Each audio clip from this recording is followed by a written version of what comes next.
Okay, it says live stream is live. Let's get some music going.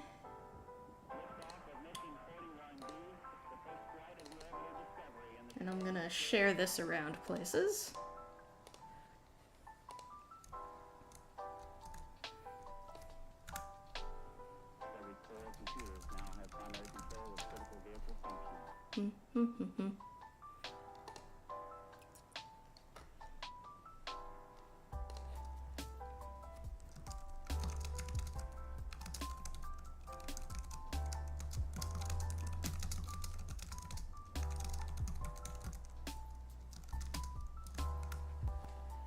Okay, add that to my socials.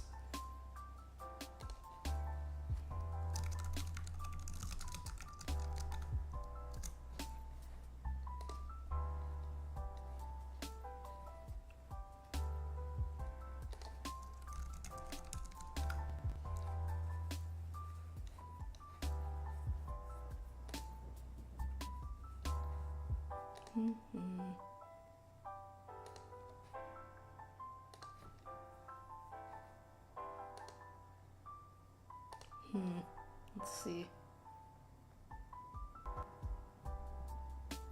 I don't want to repost the same image from this morning, Oh,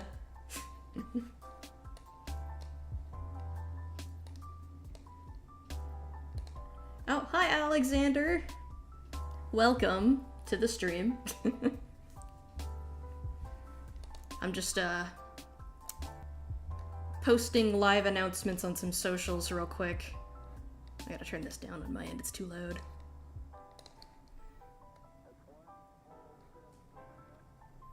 I don't really have a good picture for these streams.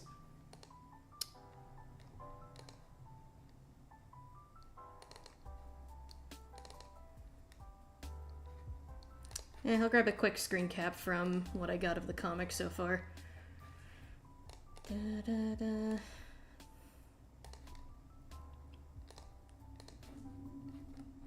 Zoom in a bit here. Do.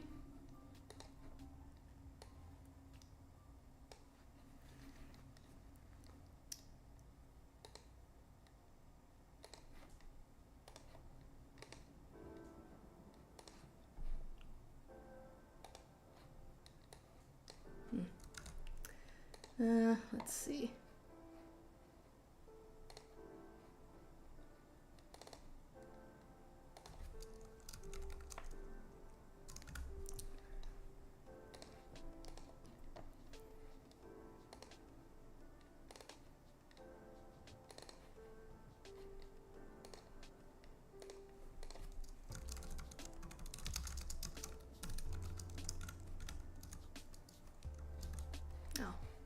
Need to grab the link again. Let's see.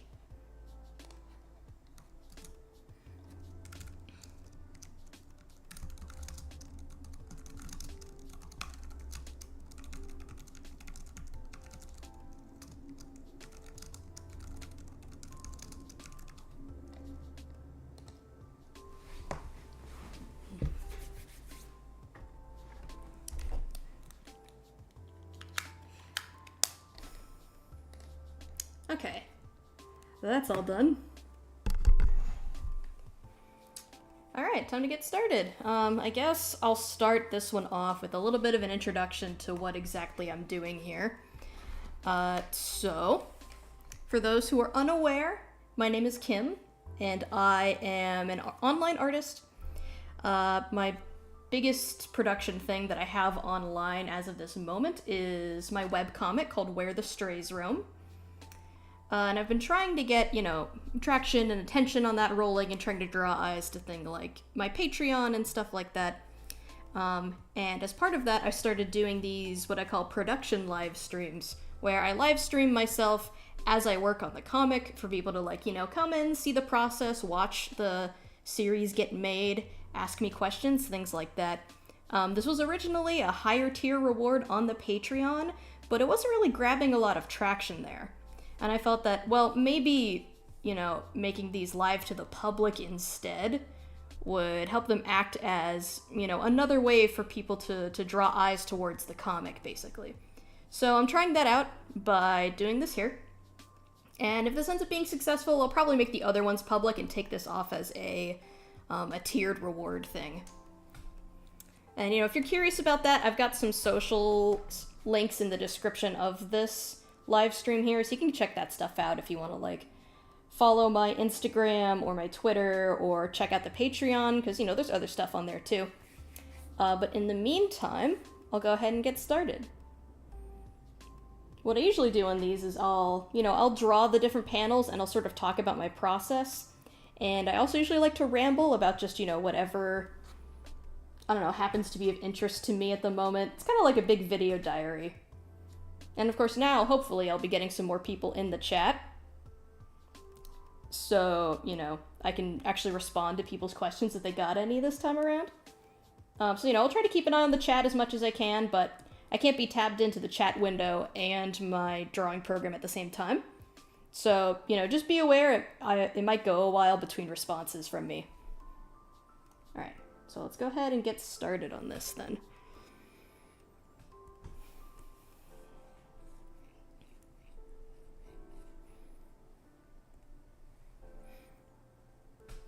So the funny thing about doing these live streams is that I'm technically a little farther ahead of the comic than the readers are. I tried to have, when I was doing this second story for the series, I decided I wanted to have sort of a backlog of updates going, just so I could stay on a regular update schedule, and if life stuff happened, it wouldn't, like, completely derail the comic's update schedule. So this is actually, I think 2 updates ahead of what we have out right now. But don't worry, this should be context-free enough that I don't think it'll be too much of a spoiler for people. If you are someone who reads the comic, you know, more diligently. Because, you know, I'm just doing the images. You're not getting any dialogue boxes, and I won't be talking too much about what's actually happening in the scenes. You know. So, you know, just be aware of that.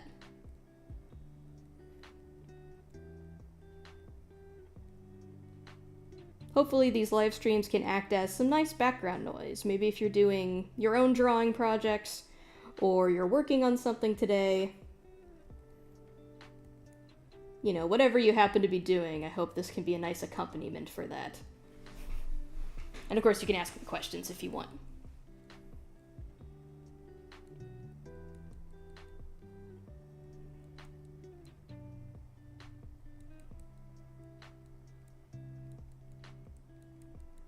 Oh, and feel free to let me know if, you know, there's anything up with the audio mixing.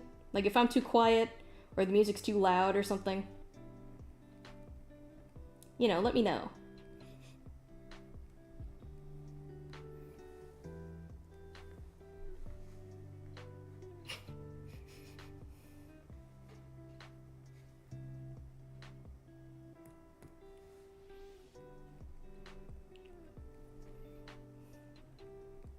I've got quite a few panels to do today. I'm actually hoping to get this update finished by end of tomorrow. Hoping to go a little bit ahead of schedule so I can get started on the next one, and so I free up a little bit of time. Because I do have some plans I want to get around to this week. You know, other things that need doing.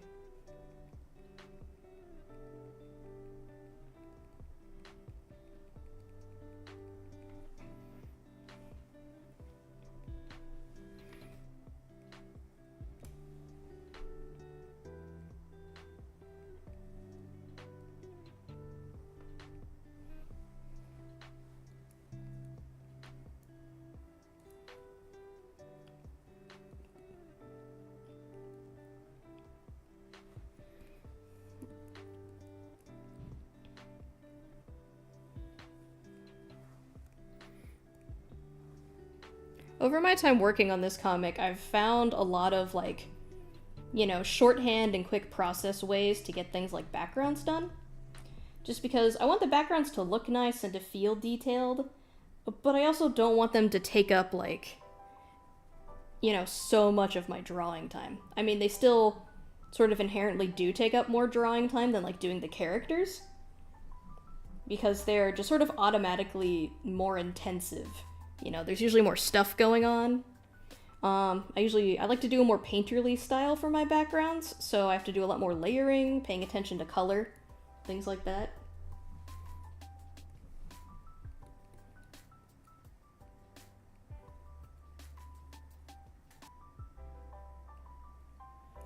But I actually learned this pretty good technique for doing just really quick grass, which is just putting down blocks of light and shadow where you want the shadow to be, and then rely on your blending tools to get sort of that grass effect.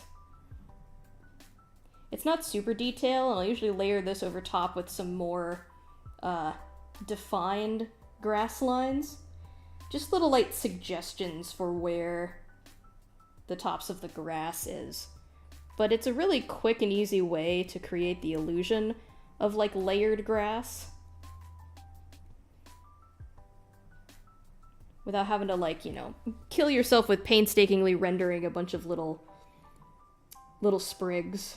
And you also don't have to rely on, you know, grass brushes, which I kind of have a problem with a lot of foliage brushes. It just doesn't create the right dynamic effects that I want a lot of the time. So you just get this kind of stilted, generic looking grass, which might be fine for what some people want from their works, but I just want something,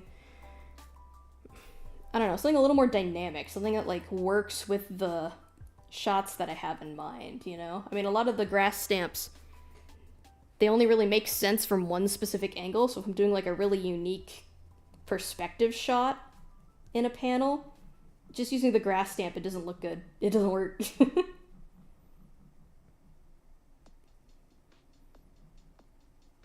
So, you know, I've got kind of this more impressionistic grass layout here. Just sort of broadly identifying the light and the shadow.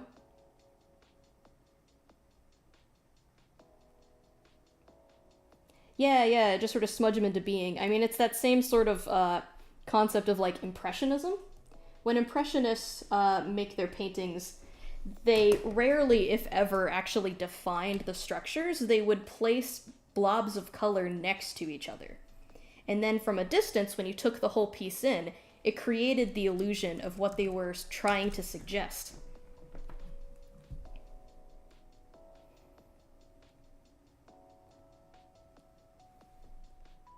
Yeah, it definitely makes doing these scenes a lot faster.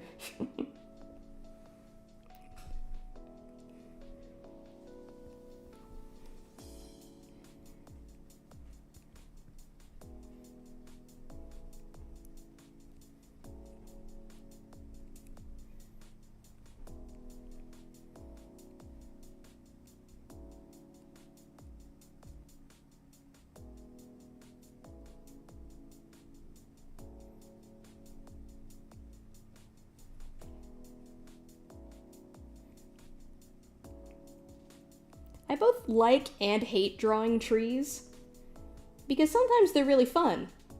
Other times, the shapes are just really hard to get right. The shapes and the perspective can be difficult.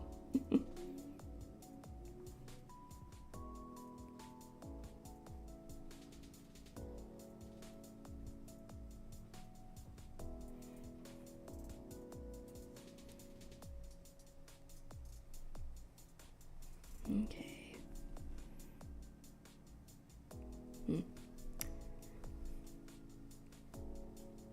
Something that helps with creating the illusion of space is lightening up the color the farther back in perspective the object goes. That's called atmospheric perspective.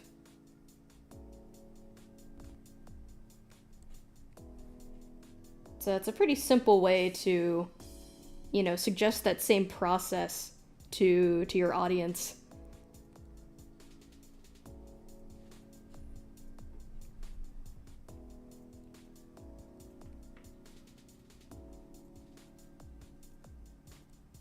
Oh, I gotta fix that. Hang on, left a hole in the tree. Can't do that.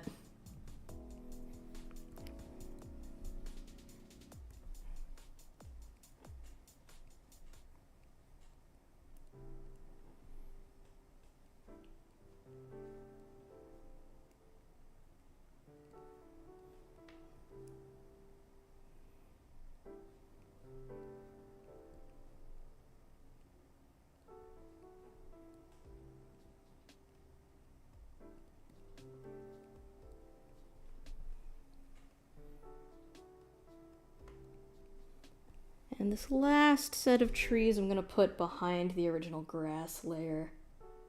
Oof, that doesn't stand out very well. Hang on. There.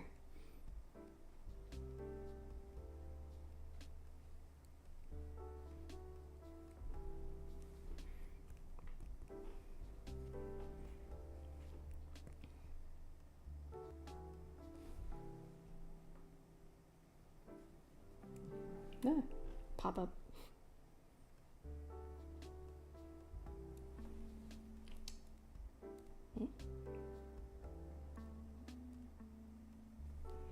Okay. Oh yeah, we also had some bushes, right?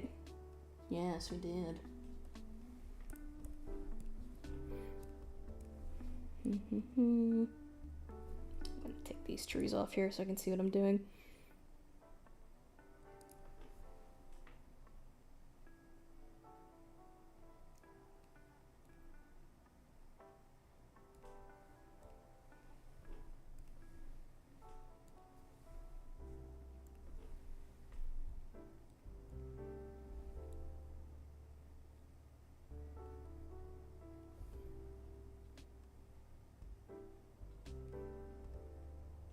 Stack a little extra foliage in there.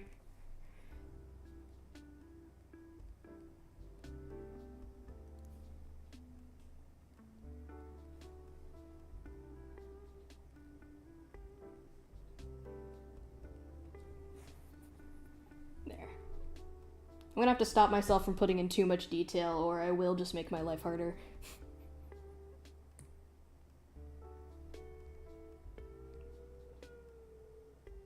A group of animals sought after the holy cheese. That's a story idea.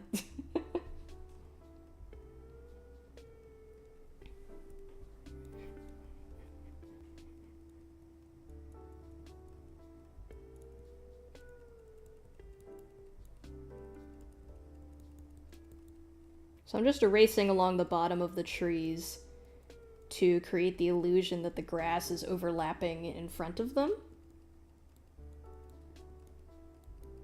Letting the green on the bottom layer show through.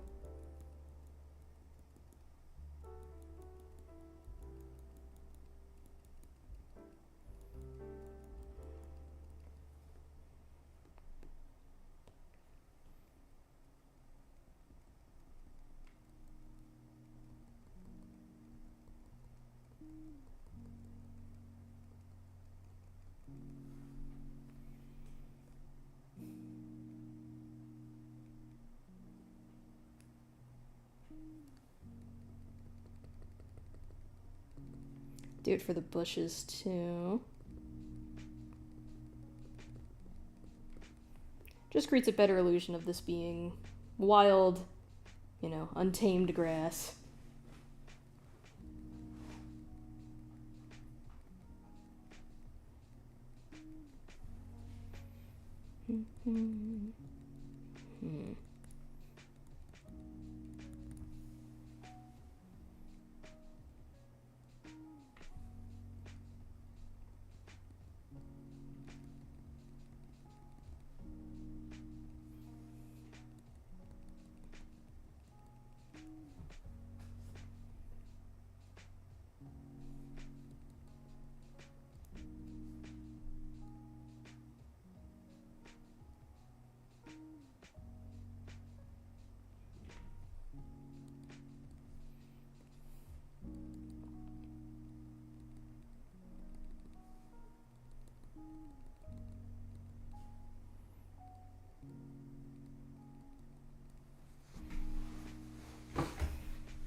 Alright. Now I can put some more details on some of these. I only really spend time detailing the stuff that's going to be closer to the camera.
Same principle for shading the trees as with the grass. It's just sort of suggestion of light and shadow more than anything.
Tress.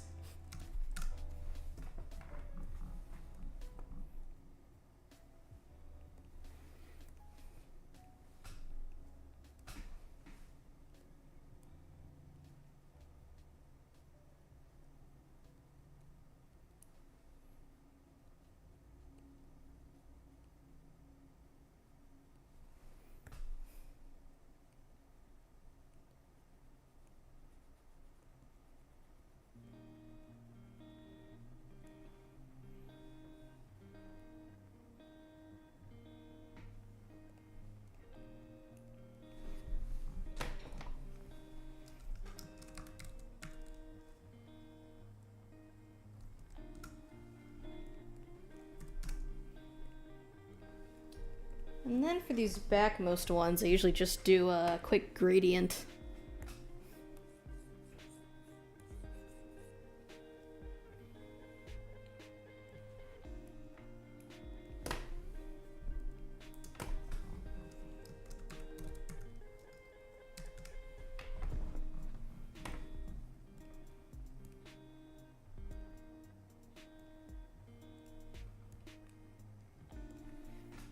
And then I'll do a couple of detail grass leaves, or grass, I don't know what they're called, sprigs, I guess.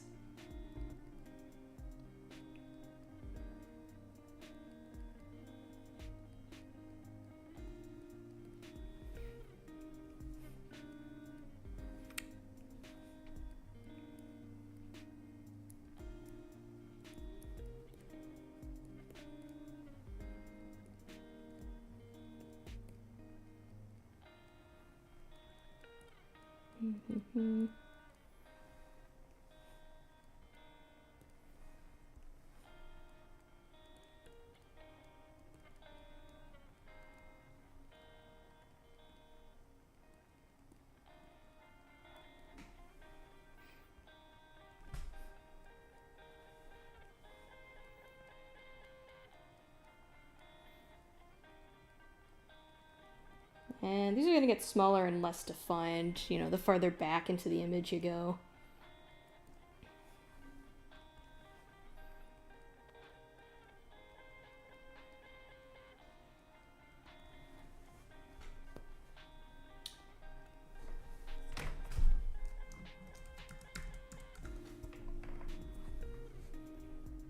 Alright, now we can draw actual characters and things. Move these guys down a little bit. There.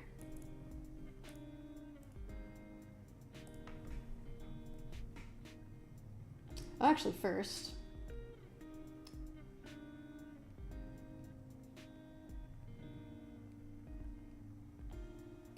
I actually want to tone the rest of this background. Let's see. There we go.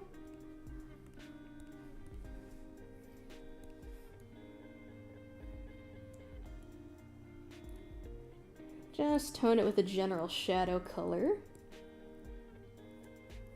Try to deepen those dark spots a little bit.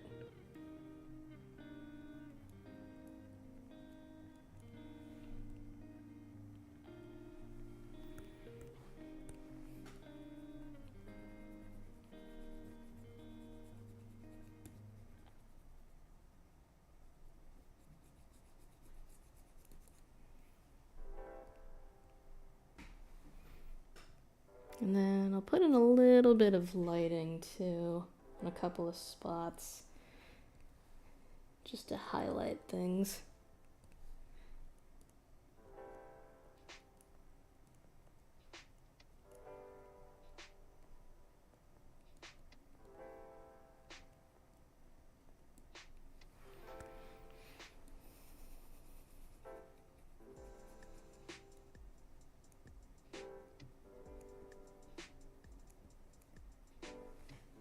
There. Now I can pack that all away in a background folder, and I can start drawing some actual characters here.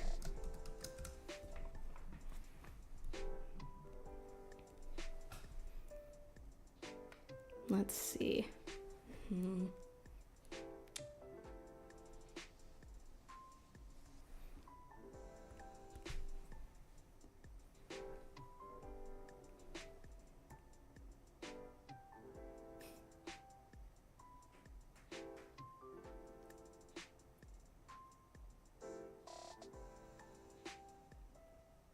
Could you imagine how much of a struggle detail restraint was in the years prior to digital illustration? Oh yeah.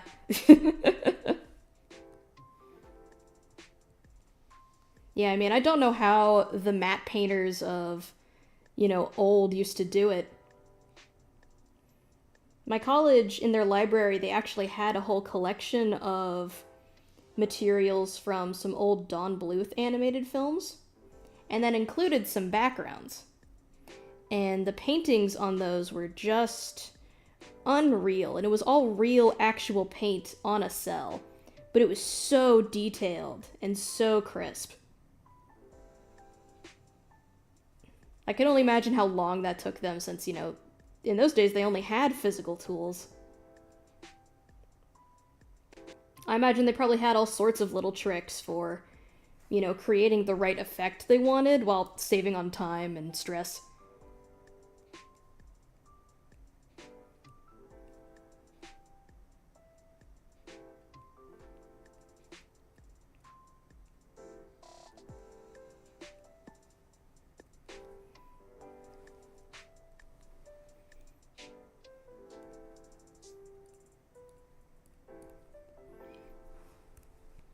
Something that also helps is that, you know, since these cats aren't really super important, I'm just making them silhouettes.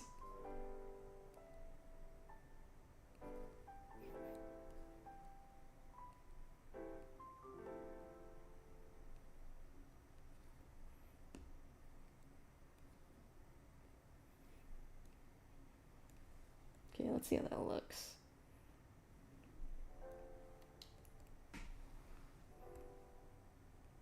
And then I'll usually just highlight them.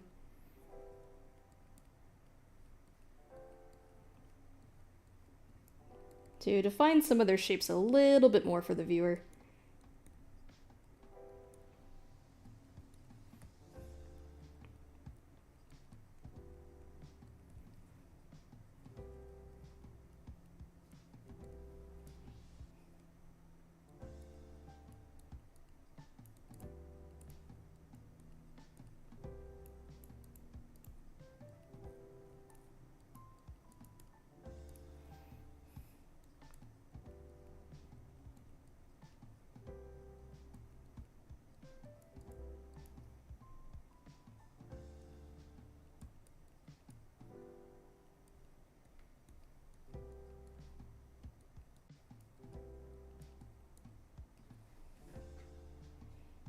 There we go.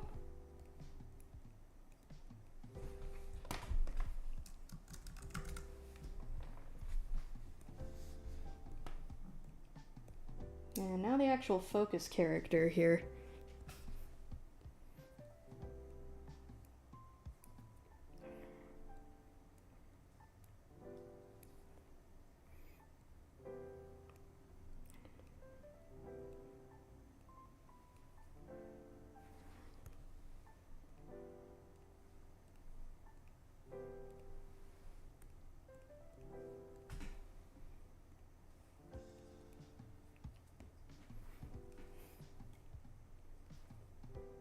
I usually like to start doing just a base color in something really bright, like red, so I can make sure that the paint fill has gotten in all the little crevices before I actually make it the right colors. So my cats start out looking like they've gotten a sunburn.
I try to group and name layers as I go, just to keep things from getting too out of hand and chaotic over on the layers panel. There's no worse feeling than staring at 100 layers and going, oh my god, what have I done?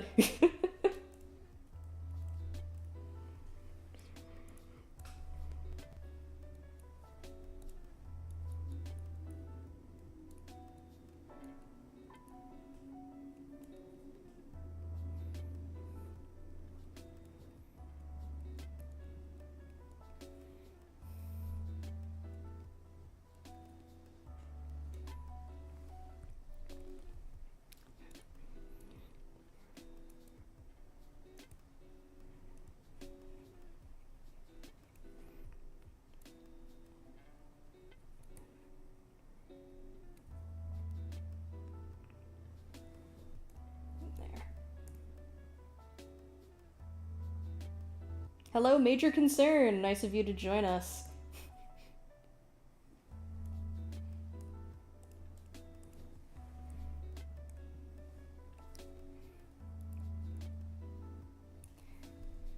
Shadows are very important for adding depth to a comic. If you really want to illustrate a character's position in space, you need shadows. But you don't need a ton, you know, like most things I've done on this stream, just the impression of a shadow is often enough for an audience. Alright, this one's almost done. Oh, here's another art tip. Something that really helps bring a piece together is something called like a color gradient, which just sort of helps unify all of the colors in a piece to make it feel more like they're happening in the same environment. So what I like to do is I like to create an overlay layer, take a layer, set it to overlay, and then I create a smooth gradient of dark to light, and I like to use the airbrush tool to get a nice gradual transition from one color to another. But it can help sort of indicate the ambient light in a scene, and also bring those colors down to the same level, you know, so nothing's not, you know, seems too saturated compared to something else. I'll usually bring the opacity of the layer down, because it shouldn't be like an overwhelming thing. It's just like a subtle little color effect. Okay, that's one complete. We can move on to this one. On the notion of primitive illustration, I'm sure being on a time crunch as well led to some of the more popular botched panels. Only makes the old ways seem more respectable. Yeah, that's probably one of the worst parts of working as an artist, which is, at some point, it needs to be done. Which tragically means that some things cannot get the attention that they really deserve. You know, if we lived in an ideal world, art would be allowed to take however long it needs to take to be considered complete. But unfortunately, that's just not the world we live in, you know? We live in ones with deadlines. And while that can create opportunities for more creativity, at least I think it can, you know, that can also lead to situations where you screw something up or something's just not working the way you wanted it to work, and you just kind of have to say, that's how it is. Which, as I've learned, is a very difficult thing for most artists to come to terms with. Like, being able to let go of your work sometimes is a valuable skill for anyone who wants to be a professional.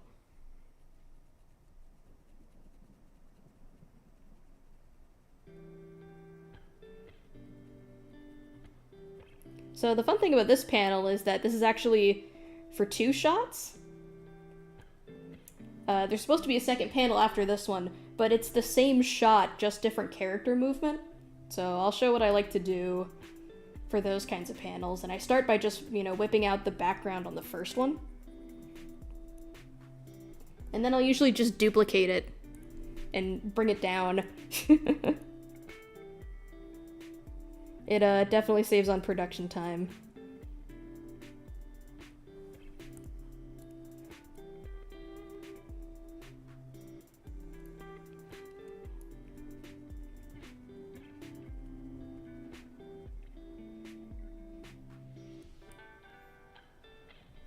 To jump back on the topic of, you know, how much time you want to spend working on things. Another reason why I don't want to spend too much time on backgrounds in comics is because comics are a medium that people read through pretty quickly. They're designed to be consumed in like these little panel-by-panel chunks, but they're sort of understood in a whole. You know, like when your reader thinks back to the comic, they're probably not thinking about individual panels so much as the overall flow of the story. So because of the speed at which the average reader goes through a comic, readability is a lot more valuable than detail. So as long as your panel is clear and easy to read, as long as the action that's happening in the panel is understandable to the audience, then it's solid. And you don't need to spend a ton of time focusing on the detail. Of course, it's fun to do that sometimes. You know, you have panels that, you know, some might call the money shot, where you just put maximum effort into it because you're like, okay, this is the panel that's really gonna wow people, the one that they're gonna stop on and, like, spend a good 10 minutes or so just looking at it and admiring it. But that's not most of the comic. And if you try to make that most of the comic, you will drive yourself insane. So it's generally better to avoid doing that.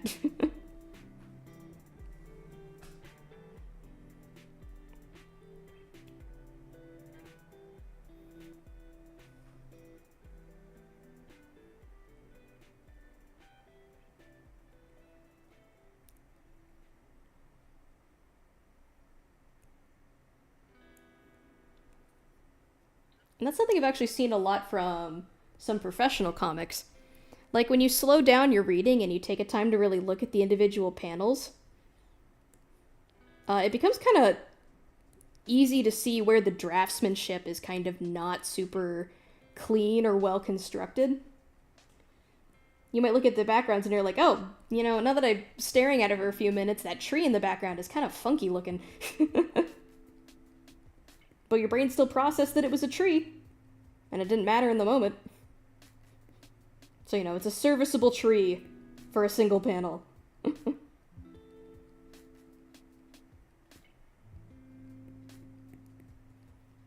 It's kind of like animation in that way. Animation is definitely more clarity over detail. If your designs are easy to understand and they're easy to move, then, you know, you've made a solid design for animation.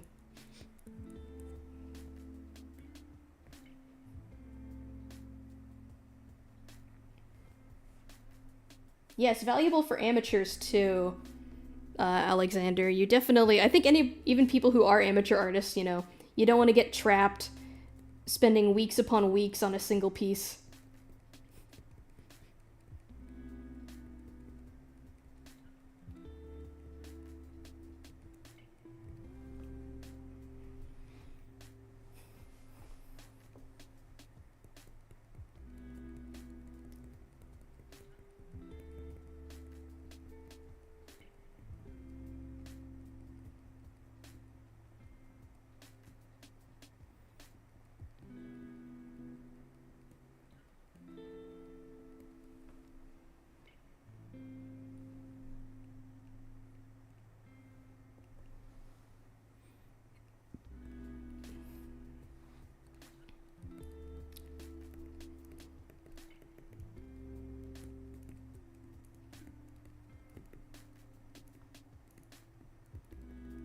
As much as I complained about grass texture brushes, I actually do really like these leaf texture brushes I found. They just work super well, and I think because of how kind of amorphous and impressionist they are, it doesn't really matter what angle the tree or bush is being drawn from. It still reads. You know, it still reads as foliage.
Drew over the plant here a little bit. Fix that up.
Trying to situate the lighting effect so we got a nice spotlight on the main character here.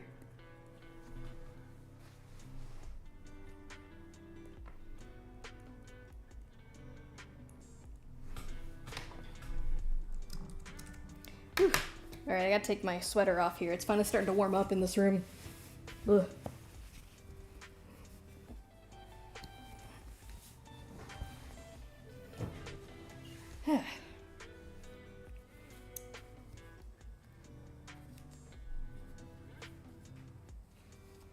Man, I tell ya, the weather in LA, or I guess it's not weather, the climate is so weird sometimes.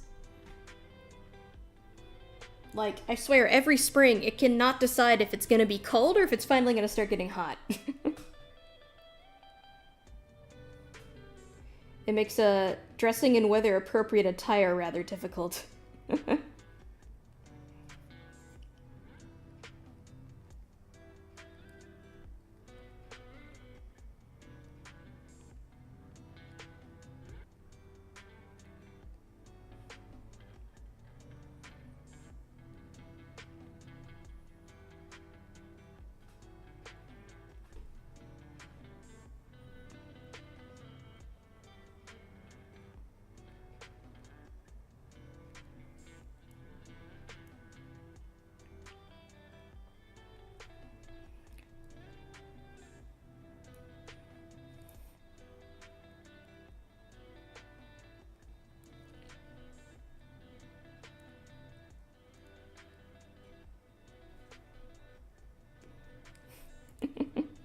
It's funny, drawing the characters is probably the most fun part of making the comic, but it takes me like 5 seconds.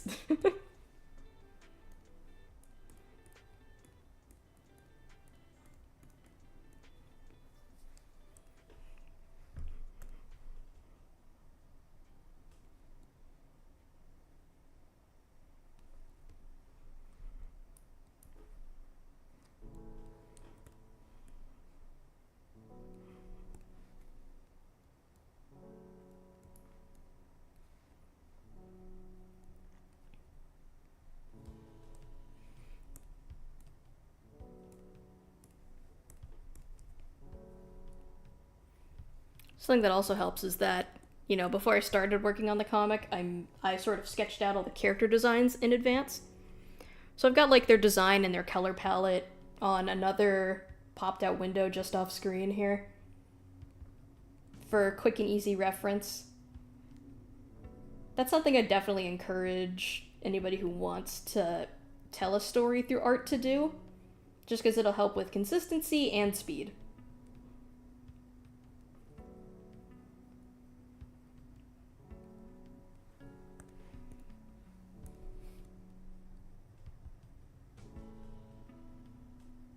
I would definitely also say, you know, go over your designs a few times, make sure you're really happy with them. Because there's one character in this comic who I thought I liked his fur pattern, but now I do not. But we're like 20-something updates in and I can't change it now.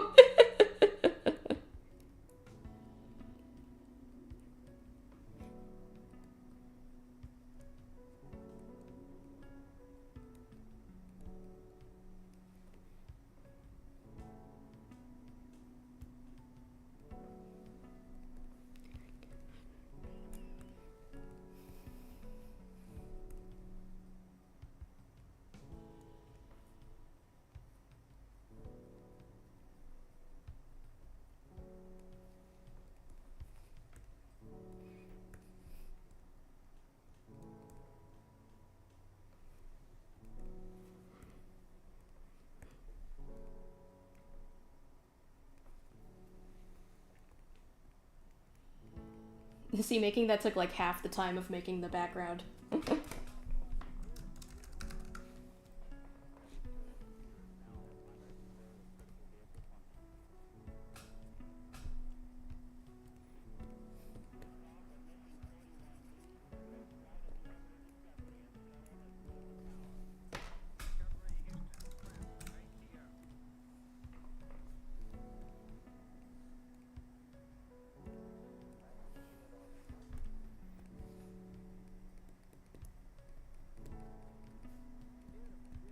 I use the same principle for blending characters into the grass that I do for the plants. Just sort of erase in these little short, quick lines to indicate that same shape of the grass.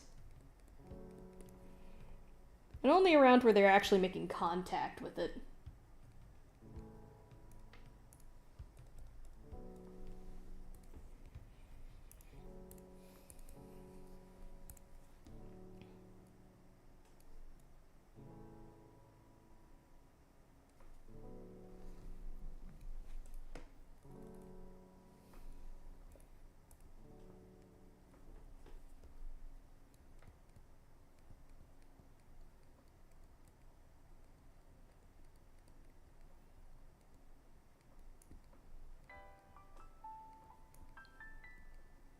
I want to talk about some other stuff, and I'm struggling for topics here.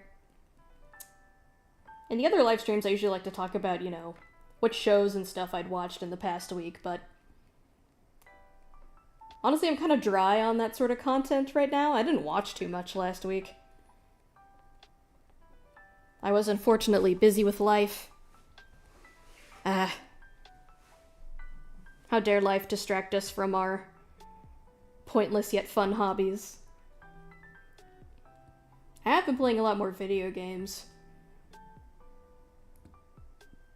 My friend suggested I try out some of the Far Cry games, and they were having a huge sale on Ubisoft titles on Steam. So I bought Far Cry 3 and 5. 3 because that's the one they recommended to me as, like, you know, one of the best of the Far Cry experience. And then 5 because I'd actually been interested in 5 back when I first saw the trailers. I thought the concept of taking back a town from a bunch of crazy cultists was kind of a fun idea. So I've been playing 3, and it is fun. Although I'm not very experienced with shooters. So my skill level in taking on some of the challenges is not great. Perhaps even a little embarrassing. But I'm getting there. It's turning out to be a lot longer than I thought it was, though. Like, I thought I'd be close to finish with the game already, but I just reached the halfway point.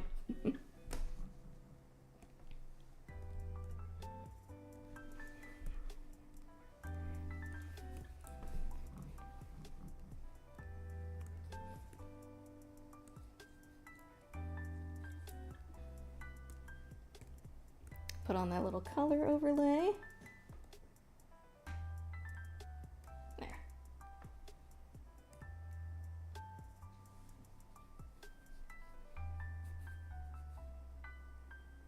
Make that character lose it in a close call with a fire. I've had some ideas for a fire storyline in the comic, but it's kind of undeveloped. I don't even know what the actual goal of the story would be anyway. Raw dog, all weather, and a hoodie. Can't do that, man. I see people around here regularly wearing all black clothing. I don't understand.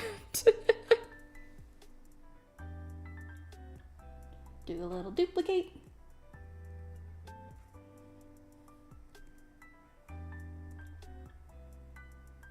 Alright, I actually wanted to separate this out into... Oh dang, I fucked myself a little here. I need some of these bushes to be in the foreground. Okay, you know what? I think we can do that. We're gonna copy these.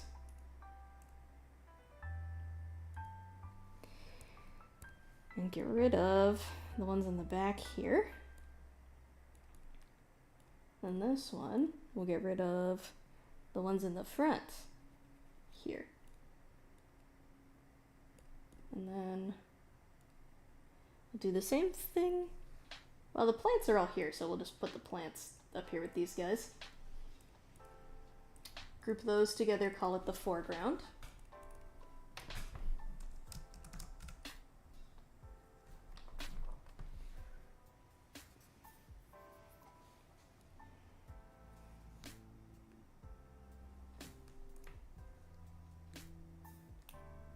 Okay.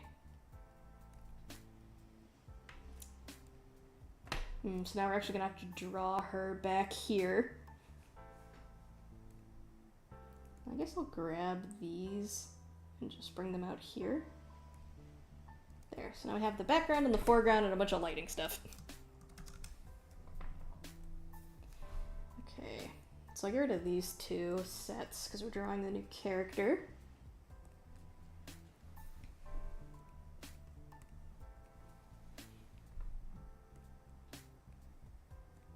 Let's see. So she's sort of running off in this direction.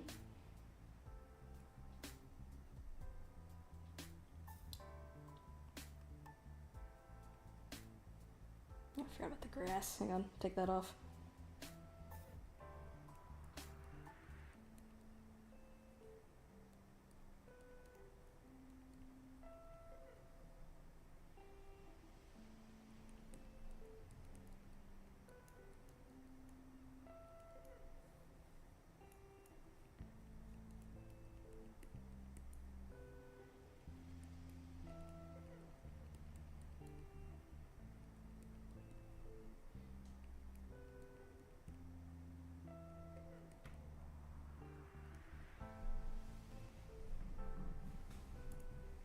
Might be a little big.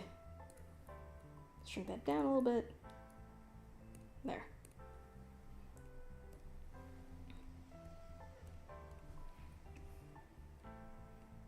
I like to do my sketch outlines in different colors. It's a trick from, you know, the days of old animation too. They would do all of their sketchy, rough animation with different colored pencils, usually red and blue. It does make it a lot easier to visually tell what's supposed to be the undersketch and what's the oversketch. Once again, it's all about that clarity.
Oh, the shadows are still there. Take those off.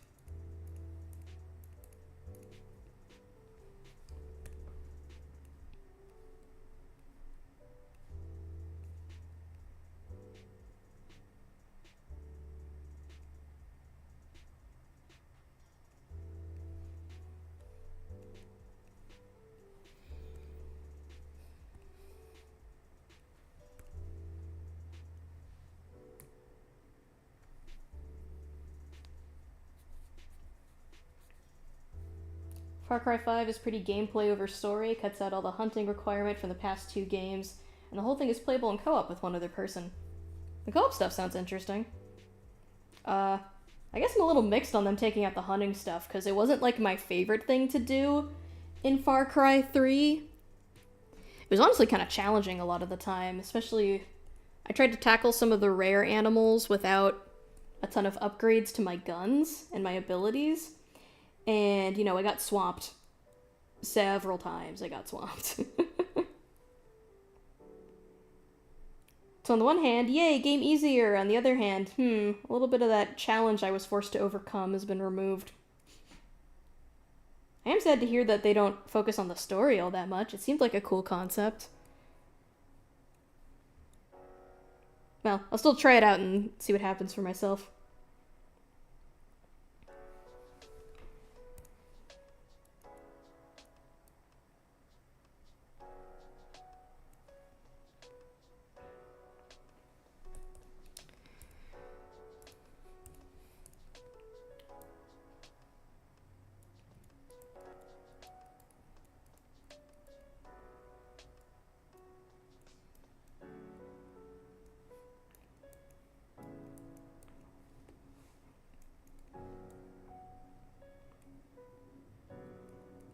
I also do gaming live streams on this channel with my brother, for those who aren't aware. And I think once we're finished with the Okami series, I think I'd like to do the Batman Arkham games on stream next. Those are the ones that I've always kind of wanted to try because they look really cool and interesting, and everybody talks about, you know, how good they are to play. And right now they're on sale on Steam. The whole series is on sale on Steam for like $9.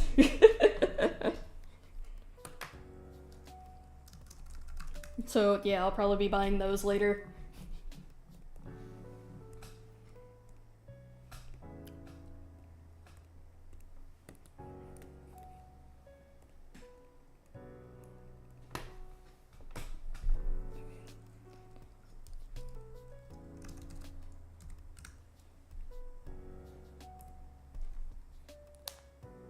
Hunting is still there, but now it's for money rather than necessity. Occasionally a quest or two will call for it, though.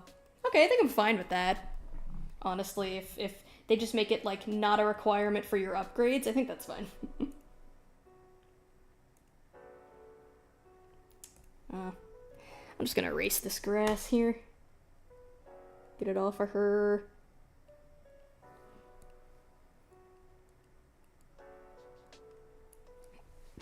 There.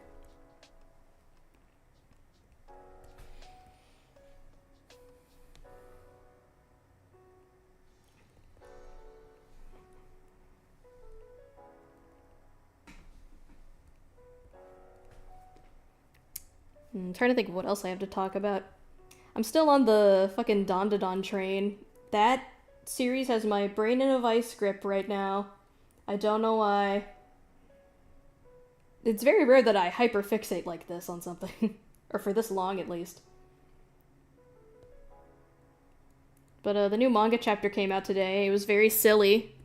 Despite the fact that we're in the middle of a very, you know, what you think would be serious, intense battle. It's still Don. They still gotta be goofy.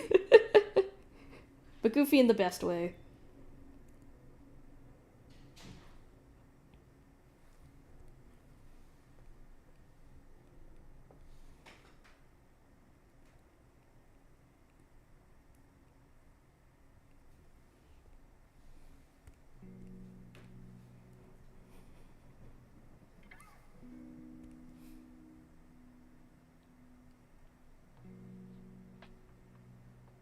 Oh yeah, if you want to do, like, smearing effects, I definitely think the fingertip blending tool, if you've got one on a drawing program, is fantastic.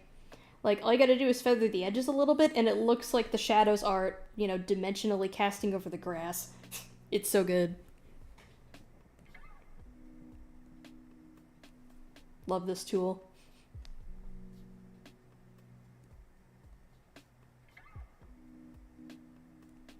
Okay.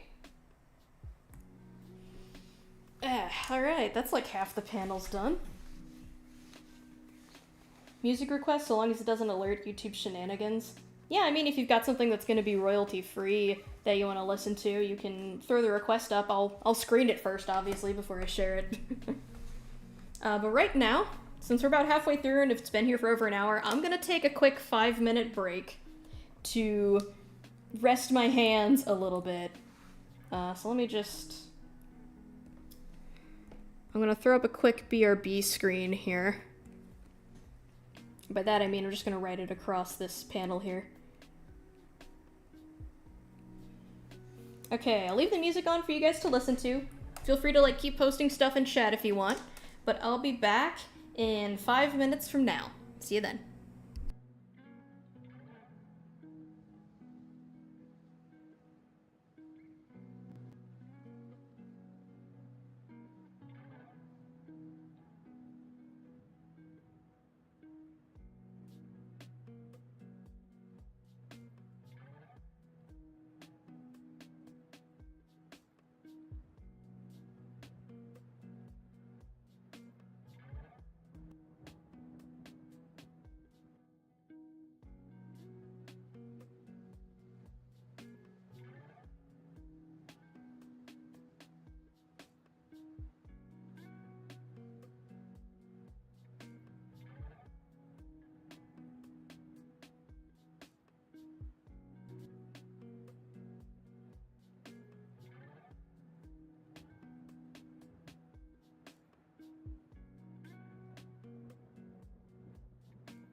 Alright, I'm back.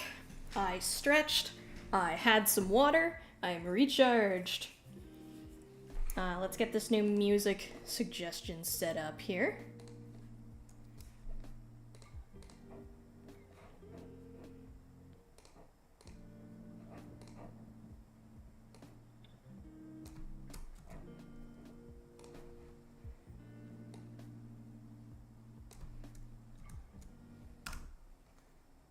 Swap it on over.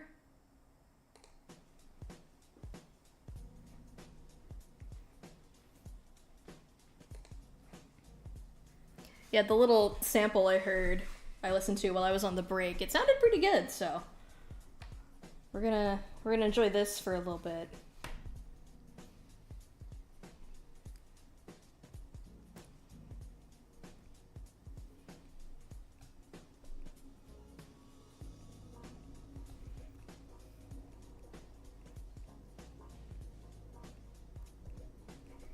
They match the vibes. Good stuff.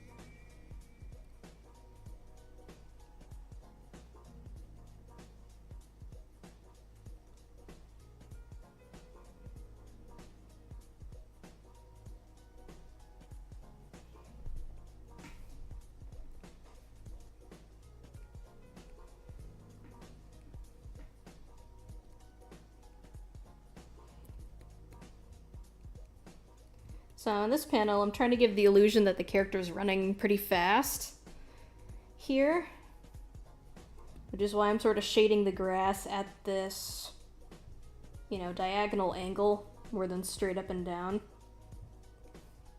to give that impression that it's going by pretty quickly under her paws there.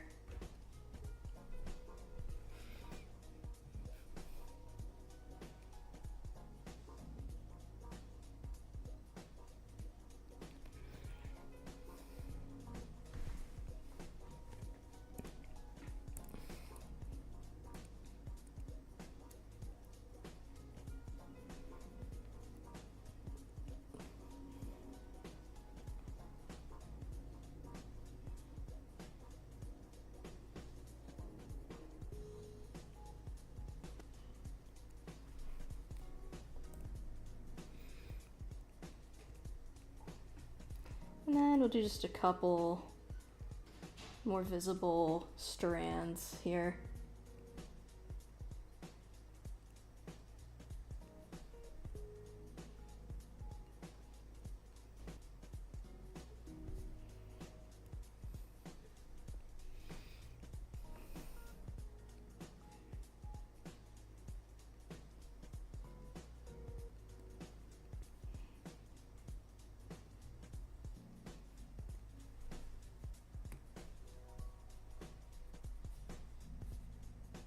It just sounded in line with what I was hearing? Yeah, I mean, I think you nailed it.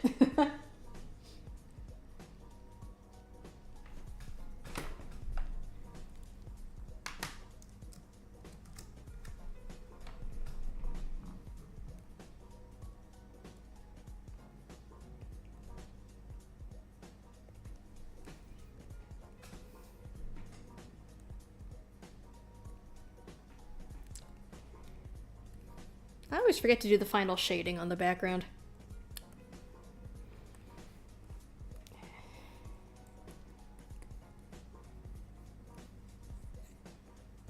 You know, it's amazing how physical drawing feels. Like, my stamina was starting to lag for a bit there, and just taking a quick break to, like, get out of the chair for a minute, take a swig of water, instantly re-energizing.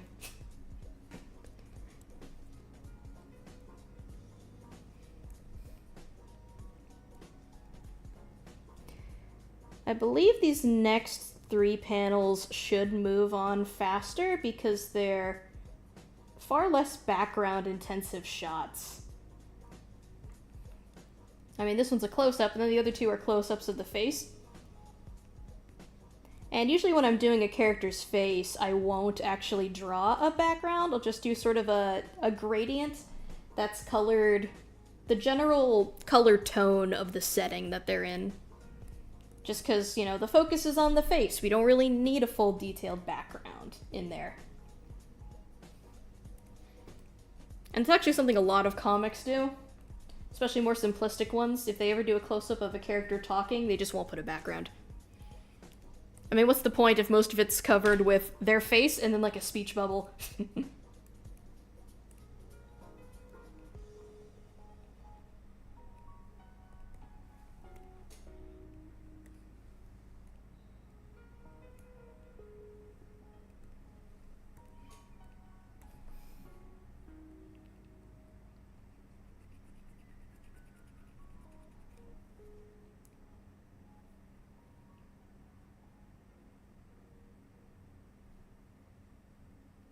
Oh, the song sounds like it's skipping? I didn't hear that.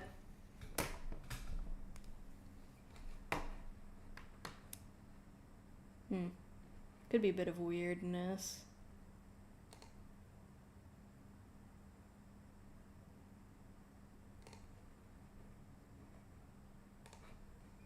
Well, the song has ended. I guess we shall go back to the other playlist and continue where we left off from there. Our DMCA-free lo-fi beats. But if anyone's got some other music recommendations, you know, toss them my way.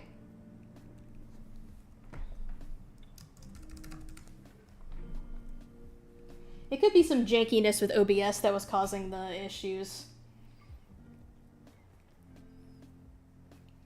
This program has been a pain in my side since I started using it. But it's also super convenient, so...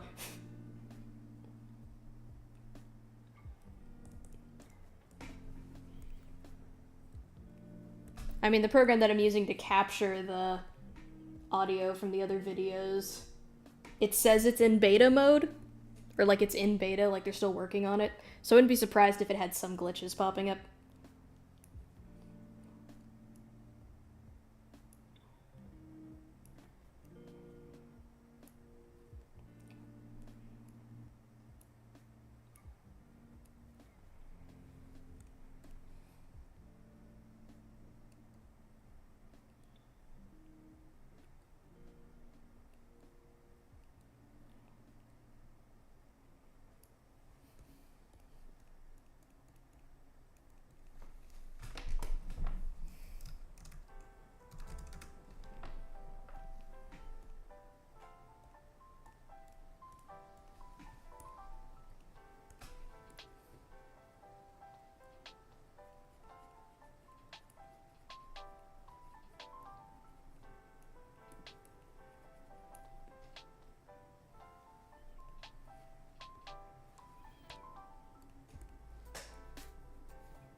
Trilogy by Brett Carpenter. That's not gonna get me DMCA'd, is it, Major Concern?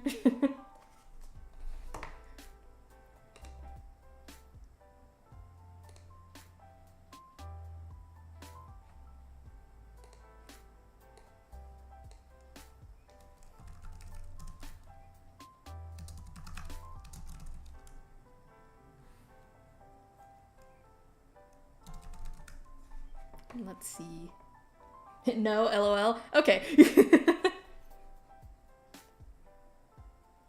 Oh, here's one that just shoved it all into an hour-long playlist.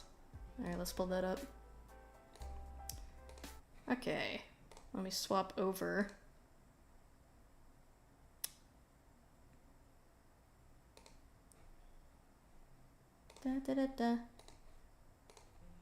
Let's see. it coming through? Okay, looks like OBS is picking it up. It's kind of quiet right now. We'll see what happens when it picks up a little bit.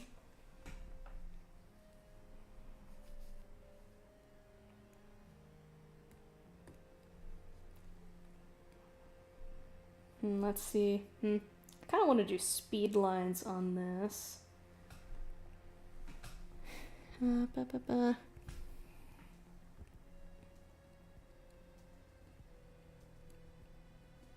don't often use the speedline tool that's in Clip Studio. I usually like to tend to make my own.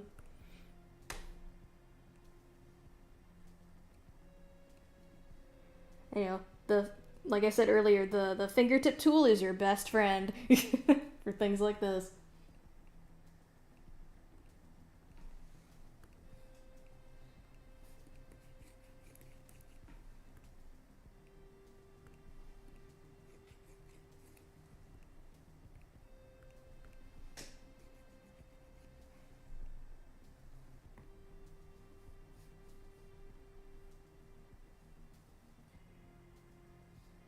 Let me know if it's too quiet for you guys.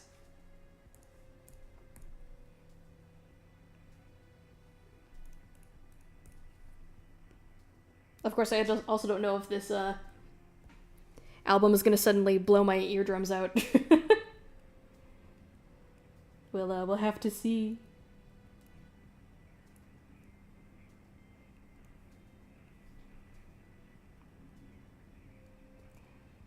Oh boy, the funnest panels. It's character work.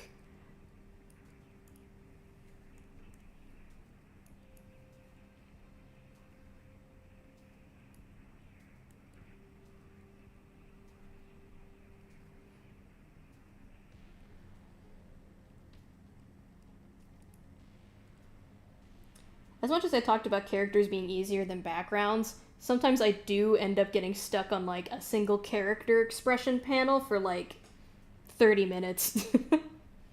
There are some expressions that just take a lot of real nuance in the construction of the different parts of the face to really sell that emotion. And it's the subtle ones that are the hardest, you know? I mean, extreme fear, extreme anger, extreme happiness, those are all pretty easy to do. But some of the more subtle conflicting emotions, especially when you're trying to you know, express that a character is feeling multiple emotions at the same time, those are so hard. Put it on low for your sake? Okay, it's on low. It's already on low. This feels like music I'd hear in a Castlevania game. I'm imagining gothic palaces and chandeliers.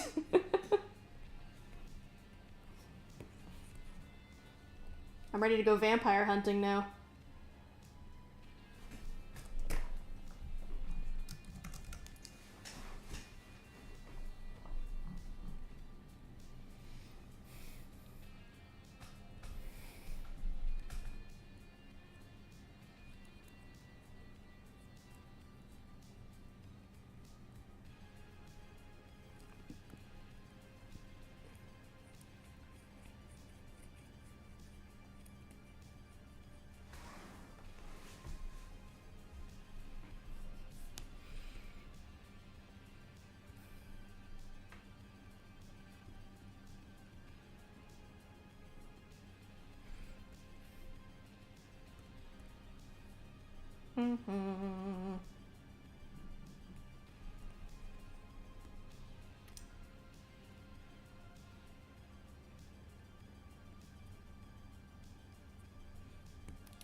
One fun little detail with how I make the comic is, you know, when I shade cats, I don't put shadow on their eyes. I leave the eyes like one solid bright color.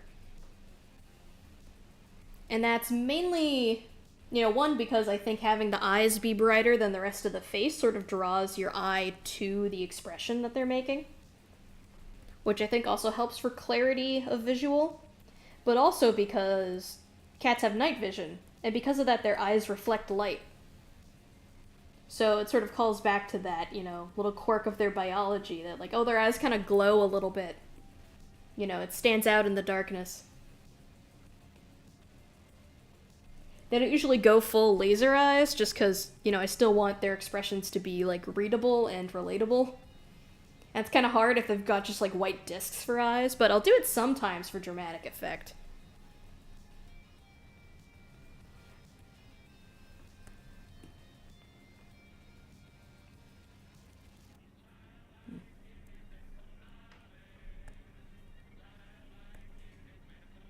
Oh, I love when songs sample, like, old audio. Stuff from, like, the 30s.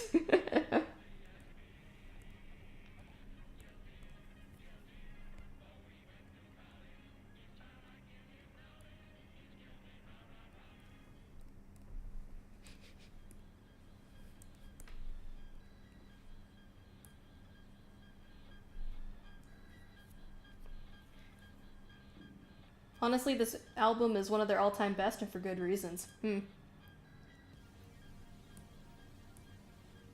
It's definitely interesting. Different from my usual fare, but I can't play my usual fare, because anything I like is probably going to get us copyrighted.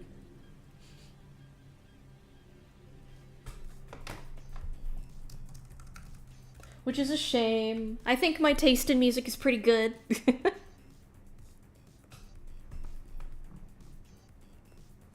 You know, I always think the artists I like to listen to are, like, less well known, more underground, but then I always end up finding out that they're not, and I'm like, oh.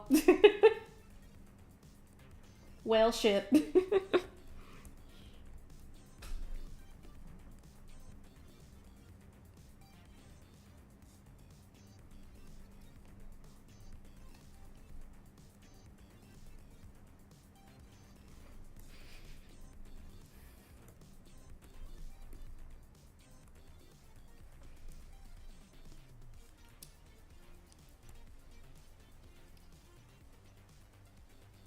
Music and art are kind of intrinsically linked for me. I think it's just because I've always listened to music while drawing. And probably also the influence of things like Disney musicals and stuff. To the point where I usually listen to music if I'm trying to come up with a good visual for something. Like, I'll find a song that I think sets the tone, and I'll just sort of let my mind wander as I listen to it, trying to come up with something interesting. And it works a lot of the time. It's very helpful with ideating, getting over artist block.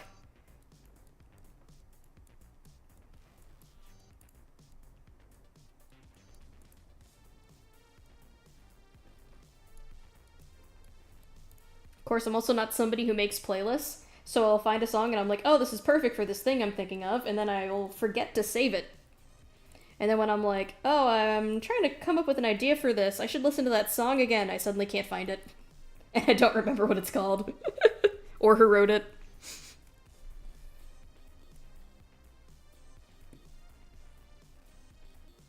That's why I kind of just save everything onto my Spotify favorites list.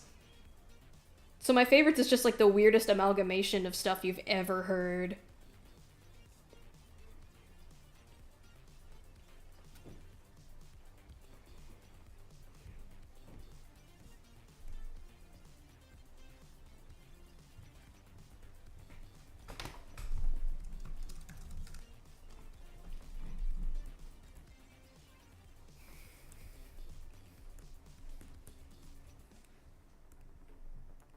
I was right, this is taking much less time now that we're out of the background intensive scenes.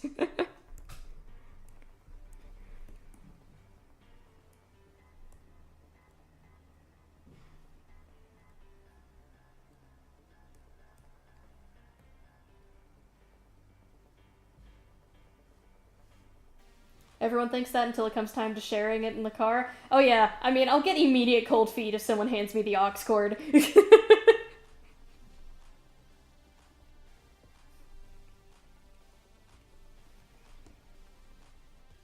You know, you can have all the confidence in the world, and then you're really faced with it, and it's like, but what if they don't like it?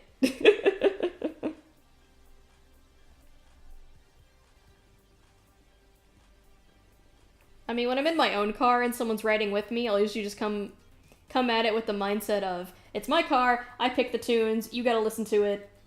I'm not asking for your opinion right now.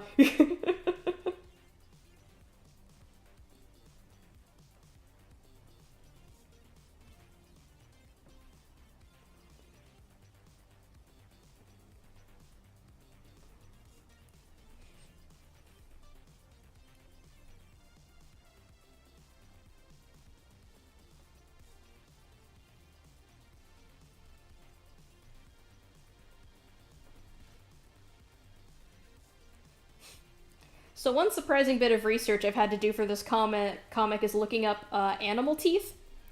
Specifically how teeth are aligned in an animal's mouth. Because while they have some cartoony elements, parts of these cats' designs are supposed to be realistic. And I wanted one of those things to be the teeth.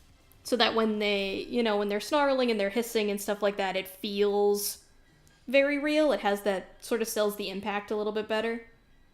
But a lot of carnivore teeth are structured really weird. Like, it's not in a straight, uniform line the way that ours are. There's like a gap between the front set of teeth and the canines, and then the back set of teeth and the molars.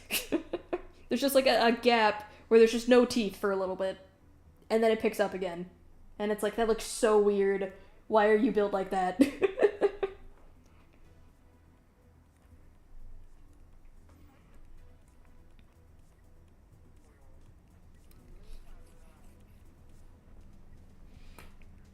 Becoming an artist really just makes you question God's design choices sometimes.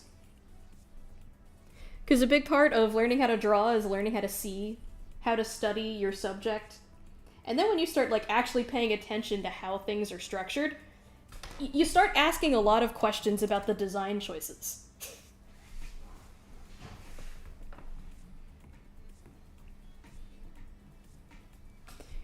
It's just a big revolving door of why does it do that?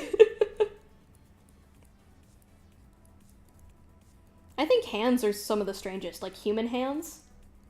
Because hands can morph their shape. They can go from being flat to being more three-dimensional. And the shape changes depending on how you rotate it. There's a reason why they're one of the hardest things to draw. They're just needlessly complex. And once again, it's like, why is it structured like that? Fun fact I learned about the hand is that a lot of the bones in the hand move freely. They're not, connected to each other. They, shift around and stuff. Specifically the bones that make up your palm, really. Which, makes sense, because that's the part of your hand that deforms the most when you move it. It, scrunches up.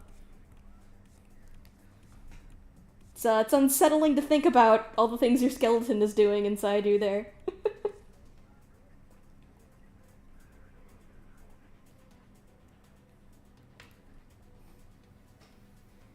This is the cursed knowledge of human anatomy.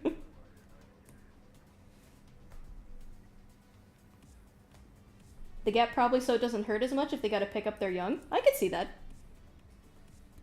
That sounds like a reasonable explanation for why there's a tooth gap.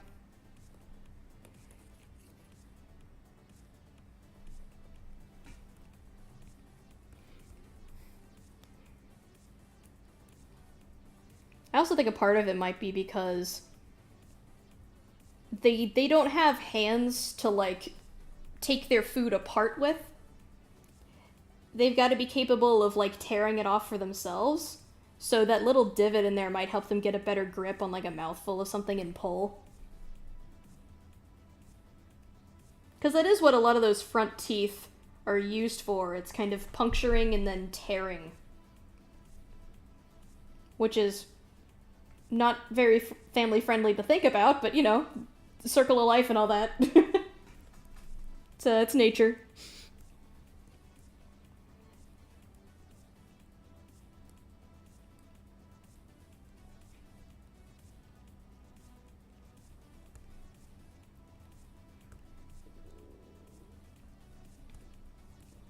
You know, this song kind of reminds me of the band Justice, if anyone's heard their music, which is another thing I would love to play, but that'll definitely get us copyrighted.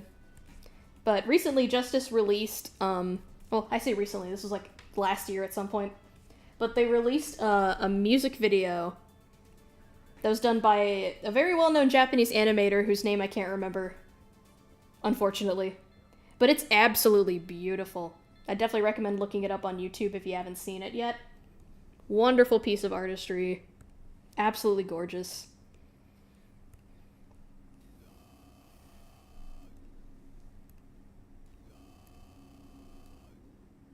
Why is there a robot screaming in my ear? Bro's just going, yeah.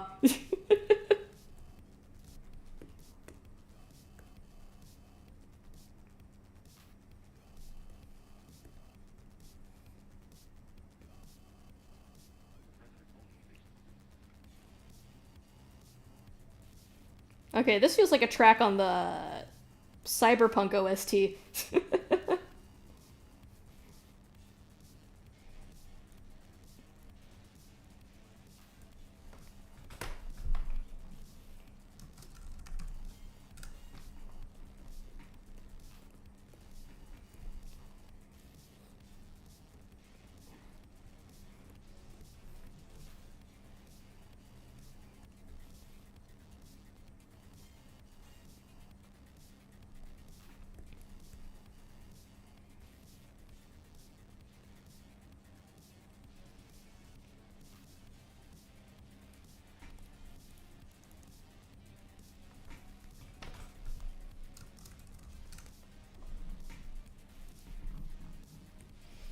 Oh, gotta stretch a little bit. Shoulders cramping.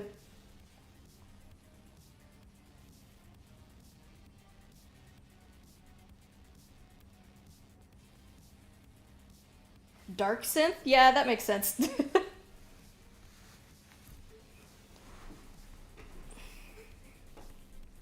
With text-to-speech's best attempt at doing screamo lyrics in my ear, I could see that being dark synth. I mean, this could fit in an action set piece in a Tron movie.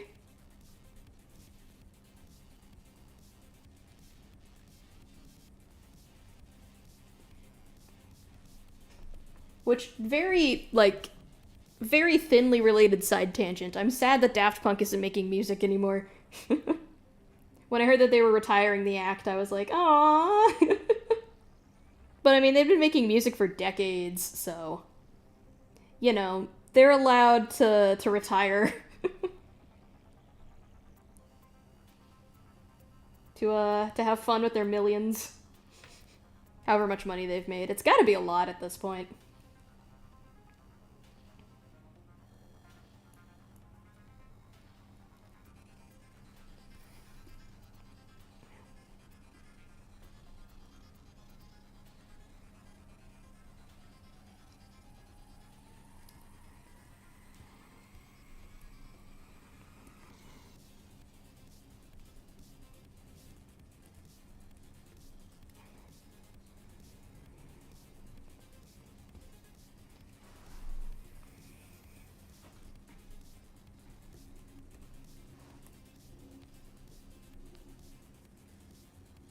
I need to rewatch Tron. Like the original or the... What was it called? The other one that came out? Tron Legacy? That shit? I remember my dad was a huge fan of the OG Tron. I wouldn't be surprised if they still, at the very least, produce, much like Nile Rodgers. They just don't plaster their name on everything. That's a good point. I think one of the biggest things that surprised me about the music industry once I learned about it was, you know, how many people just produce, but they all produce, like, the biggest hits you've ever heard. Like one guy making songs from everybody from Beyonce to Taylor Swift. It's kind of... I could see that. I mean, if there's one thing that I think... Oh, did something disconnect? Okay, reconnected. I just got a notification something happened on OBS, but it fixed itself, so we're good, I think. Sorry if the stream stuttered or anything.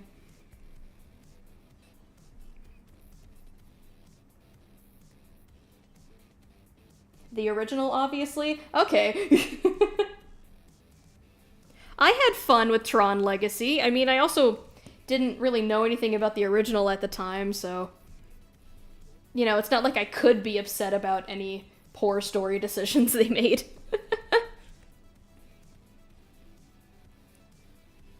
But yeah, the OG one, it's like graphics look very... Like, they're dated, but in kind of a fun way now. You know?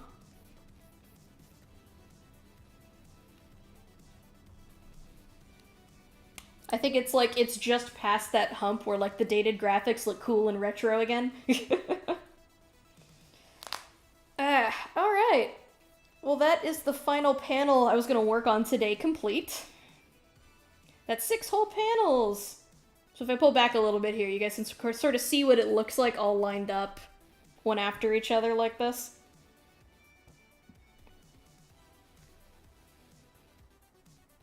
Now, Rogers did a lot of 90s hits, especially Madonna's biggest album, and also did a lot of the bass parts for Daft Punk's Random Access Memories. Ooh, that's cool. Alright, I've hit my goal for the day, so I think I'm going to bring the stream to a stop here. We finished... Hey, 20 minutes before the hour. That's pretty good. Alright, well, thank you all for joining me here today. I think I can list this live stream as a pretty big success, so I'm probably going to keep doing these public and make all the previous ones I did before public on this YouTube channel as well. But in the meantime, you can check out the description under this live stream for some more links to my other socials and my things. Check out the webcomic that all of this art is from. Read it if you haven't yet. It's a good story, good read. I think you'll have a lot of fun. You can check out my Patreon if you want to support the artist financially. And if you want more streams, I do gaming streams on Saturday. I alternate doing 1 week here on this channel, and then another week with my good friend, the Violet Howler, over on his channel. We're doing Kingdom Hearts there. Although he's got some stuff for this weekend, so this weekend I'm going to be back on this channel doing Okami with my brother. So join us there if you want to see more. I'll probably be back with another art live stream next Monday. Thank you all again for joining, and I'll see you next time.